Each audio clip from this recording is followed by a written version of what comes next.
In this video, I'm gonna teach you how to use Cepacol sore throat. It's a very easy process, so make sure to follow along. Before I begin, I just want to say that this video is for informational purposes only. For medical advice or diagnosis, you should always consult a professional. So I'm gonna give you general instructions on how to use your Cepacol sore throat tablets. So first, for adults and children, 5 years of age and older, you should be allowed one lozenge to dissolve slowly in the mouth. So you take one of these 16 little tablets.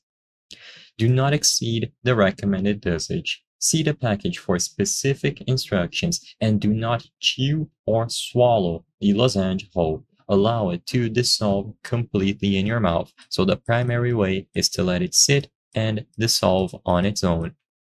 As long as you let it sit on your mouth, you will be able to achieve this. It may take a while, and like I said, you can repeat it every 2 hours.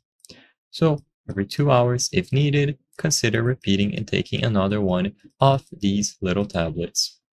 You should store at room temperature between 68 to 77 degrees Fahrenheit, which equals to 20 or 25 degrees Celsius. And like I mentioned in the beginning of the video, you should consult a doctor if your sore throat lasts for more than 7 days, gets worse, or occurs with a fever, headache, rash, nausea, or vomiting.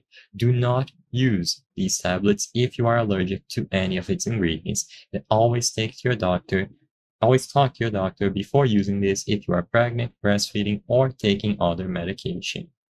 Additional tips for sore throat relief include gargling with warm salt water, drinking plenty of fluids, and resting your voice. I hope I was able to help you on how to use Cepacol sore throat. If this video helped you, please be sure to leave a like and subscribe for more very easy tips. Thank you for watching.